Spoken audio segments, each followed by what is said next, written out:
It is wonderful to spend some time with you all this afternoon. I was enjoying that photo, which is 10 years ago, if you can believe that or not. It's at least 20 pounds ago for me, but it was 10 years ago. And I just want to point out that was when Bonafacetta was not well known. And I just have to think that it has something to do with Silayan Filipina and I being there to kind of open it up, that now you can't even get in that joint, right? That it is so oversubscribed. So really, I like to think of our community as trendsetters, as others like to impersonate and follow us. And that is certainly true for that wonderful South Park restaurant, which I look forward to reopening soon. Seeing that picture reminds me about how sad it is that we can't be together in person. Nobody throws a party better than Filipinos, am I right? And the fact that we can't do this together is of course sad. Important because we know that we're still very much in the middle of a pandemic, but still sad that we can't be together. And let's just make this commitment that as soon as it is safe, that we will come together again. We'll have some wonderful food, some wonderful karaoke, and we will make up for some lost time, because Lord knows once we defeat COVID-19, it's going to be worth partying. But I thank you guys so much for the invitation to join all of you today. I wanted to give some remarks. I was asked to give some uplifting comments and to maybe be a ray of sunshine, as your name suggests. Admittedly, it's a bit difficult to do that right now. I believe in always being honest with San Diegans, and these are unquestionably difficult times. And that's really in all respects. I think about the where we find ourselves with regard to the pandemic, and the fact that, of course, so many folks have become ill and have died. I also think about the nature of our economy, and mentioning the restaurant that is closed, and that all restaurants are closed or should be closed if they're following the law at this point in time. The impacts on all of us are pretty heavy. But when I think about what gives me hope, I want to be really direct with you on saying that it's all of you that give me hope. Looking at all of those incredible photos of what you were able to do in what has undoubtedly been one of the darkest years in our nation's history, our world's history, certainly in the last 100 years or so, and the fact that you all wasted no time to find ways to stay connected, to stay engaged, to continue to educate our community internally and externally, really speaks to why we're getting through this. And then I think about what I saw just a few hours ago when watching some of the vaccinations be deployed in our community, acknowledging that many of those nurses, of course, are members of our community. And I couldn't be prouder of our Filipino nurses, that we're turning a corner. It's not as fast as I'd like it to be. We will vaccinate 5,000 people today at Petco Park, 5,000 people. 2 weeks ago, when we opened that vaccination station, we were only serving healthcare workers. 6 days ago, we began serving people 75 and older. Just yesterday, we opened it up to people 65 and older. So in 2 weeks' time, we have gone through 3 of the stages of vaccination. And so I do have hope. I do have hope that the end is in sight. Of course, all of you know that just because you're vaccinated doesn't mean you can let your guard down, that you must continue to wear your face mask and participate in social distancing and cleanliness regimens.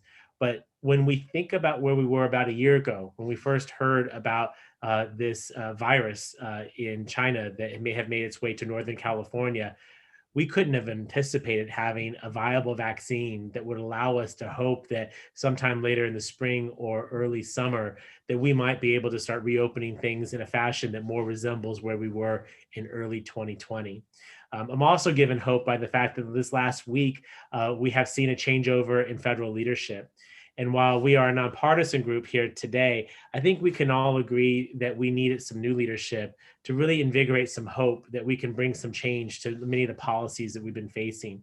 I participated in a conversation yesterday at the U.S. Conference of Mayors, where mayors across the nation came together, and I helped lead a conversation about immigration, and recognizing that for so many in our community, while it's understandable in Southern California that we often think about our Latino community when it comes to immigration, I recognize and know that for our Filipino community, it is also extremely important that we have pathways to citizenship, that we have the opportunity to seek asylum, and that we support new Americans and new San Diegans as they integrate into our community.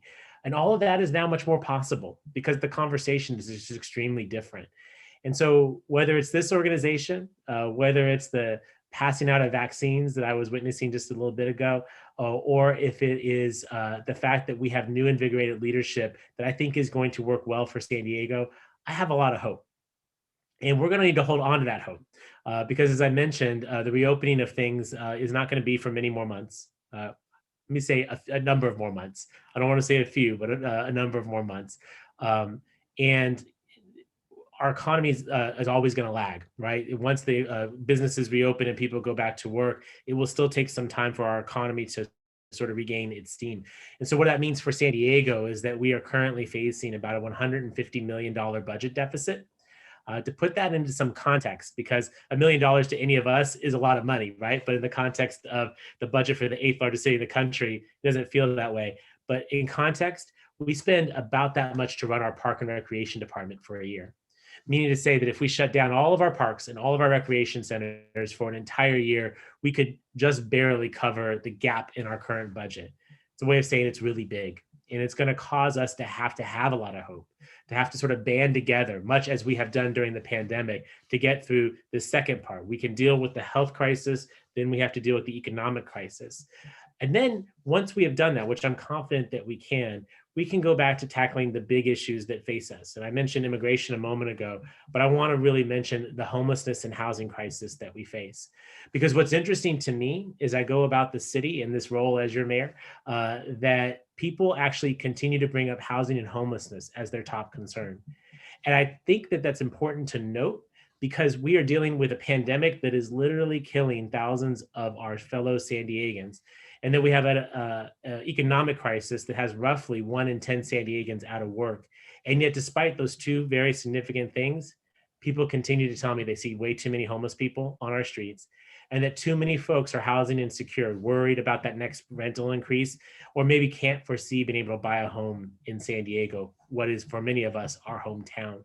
And so we have to get past the pandemic and the economic recession so that we can focus on this housing issue so that we are not America's finest city with 8,000 homeless people on our streets, that we're not the 8th largest city in the country, but have the 5th largest homeless population. And probably most importantly, for many who are on the screen in front of me, and by the way, you all look amazing today, not just for many of the folks who are on the screen who wonder, can I buy a home in San Diego? Can I lay down roots here? Can I raise a family here? Can I build wealth here? Can my children or my grandchildren afford to stay here? The answer to that question should be, if you're willing to work hard enough, yes. But I recognize for many that that is not the case. And for some of you may be thinking about leaving our city. And so as the mayor, I really ask you to stay involved and engaged because the way that we fix these problems is together. That's how Silayan Filipina works, right? That there is power in numbers, that our collective effort can help educate a community that we have contributed so much to, but for too often, I think many of us recognize that beyond lumpia and pancit, folks don't know much about our culture, right? They don't realize that we have been here for decades and decades and decades, and that we have helped build this city, right? And this organization is critical in helping to change that perception and recognize that we are very much a part of the San Diego story. If we can be collective in helping to build our educational and cultural resources of our community, I think we can work together to defeat COVID-19, to restart our economy, and to tackle the housing and homelessness crisis that really impairs our ability to claim the mantle of being America's finest city. So lastly, before I get the opportunity to swear you all in, I want to leave you on a message of some hope. And I don't like to share this so much because it's horribly narcissistic, but in the sense that it may provide some hope. I am proud to be the first person of color to serve as mayor of this city. And we have been a city for a very, very, very long time. And we are a city that is on the US-Mexican border, positioned on the Pacific Rim. And yet never in our city's history has anyone that looks like many of us ever served in the mayor's office or been elected to the mayor's office. That speaks to how much work is still left to be done. But to the extent that we did it last year. We did it by a lot. We won by a lot. It gives me a sense of what is possible in the city. I hope it gives you a sense of what is possible in the city. I think back to my grandfather, whose family was in Alaska. Many of our community and the Filipino community immigrated to Alaska. His father did that, and then he joined the military and came to San Diego. He served his military service here. He discharged and then understandably didn't go back to Alaska, stayed in San Diego. I think you can guess why. My grandfather is an interesting character. In my entire life, he died in his middle 80s. I never saw him in anything other than a suit. And I always thought growing up that was a bit weird because he literally would mow the lawn of his house in Claremont with his suit on. And when I became old enough to ask him questions, I never asked him about the suit thing, but I began to piece it together. That house of his in Claremont, he had to pay double what any of the Caucasian families had to pay in terms of a down payment in order to buy that home. That he was initially told that he could not live there. Then as a door-to-door salesman in the 1950s and 1960s, he experienced piercing racism that really scarred him and left him very damaged. And it was that suit that gave him the sense that he was a man. That suit, that coat, and that vest that he wore, 3 pieces, always very sharp, that is what communicated to others that he deserved respect. That was his life and the life of his wife, my grandmother, just a few decades ago in this city. That was his experience as a Filipino man in San Diego.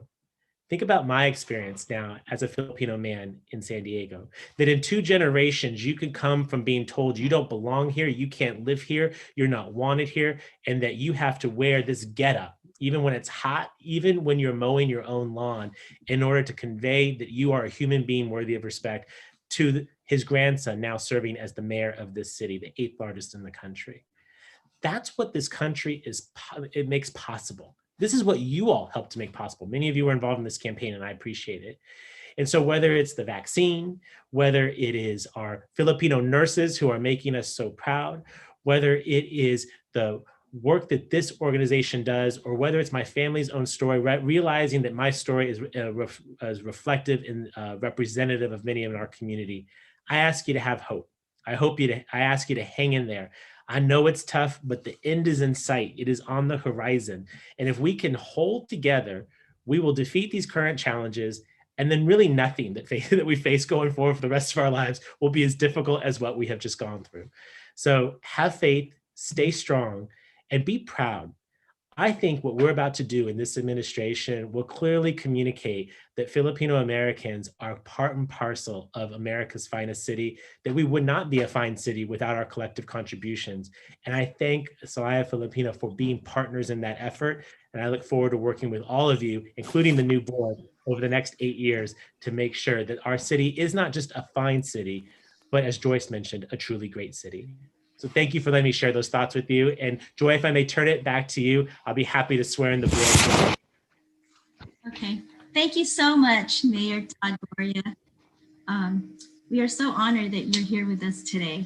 And I don't know if you remember when we had that kapehan many years ago that we all said to you, one of these days, you're going to be our mayor of San Diego. Thank you for making that a reality, Todd. Yes. Thank you all. And now I'd like to call on our board officers and board of directors for the year 2021. President Evelyn Liano. Vice President Joyce Temporal Ricasa. Secretary Linda Bianes. Alma Perea. Member at Large, Dr. Beverly Bianes Pack. Activities and Events Director, Georgia Mugel. Director of Arts and Culture, Amor Lacerna Barilla. Director of Communications, Irene Encarnacion. Director of Education, Caroline Uuya. Director of Logistics, Sally Nanquil. Director of Marketing, Jeannie de Guzman. Director of Membership, Annabelle Bianes. Director of Programs, Michelle Ella Blake, and Director of Public Relations, Gretchen Almazar. At this time, I request that everybody turn their screen in the gallery view so we could see all our board.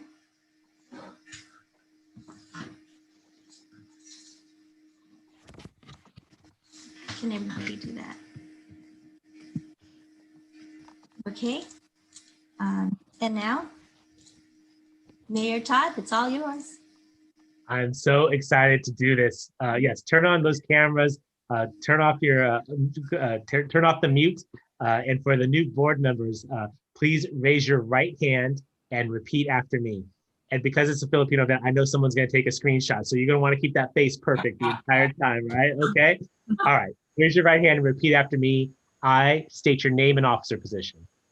I, Georgia Ella Blake, Director of Public Relations. Director. Do solemnly pledge Do Solemnly pledge to uphold the vision, mission, and goals of Silayan Filipina National Organization, uphold the vision and goals of Silayan Filipina. I promise to faithfully execute I promise to faithfully execute the duties of my office the duties of my office to the best of my knowledge and ability, to the best of my knowledge and abilities, working in collaboration with my fellow officers and board members. working in working in collaboration collaboration with my fellow officers and board members, board members, while keeping the best interest of Silayan Filipina while keeping the best interest of Silayan Filipina and the members of this organization and the members of this organization in which I have been elected. which I've been elected. I promise to actively support I promise Promise to actively support and participate in the activities and participate in the activities and the programs of this organization and the programs of this organization, and to abide by the rules and regulations and to abide by the rules and regulations as set forth in the bylaws. as set forth in the bylaws. I take this pledge voluntarily I take this pledge voluntarily and without mental reservation. and without mental reservation. So help me God. So help me God. Congratulations. By the authority vested in me as the mayor of San Diego, I now proclaim you the duly installed board and officers of the Silayan Filipina National Organization for 2021. Congratulations, everybody. Mayor Todd. Put yourselves back on mute because it's going to get weird if you don't.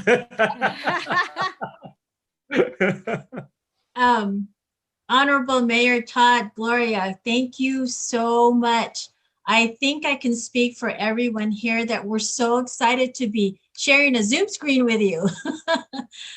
Please know that Silayan Filipina is available to help support you in your diligent quest to serve our community of San Diego. So just come knocking on our door and we'll be there for you. And we're going to take you up on that karaoke offer, right? Okay.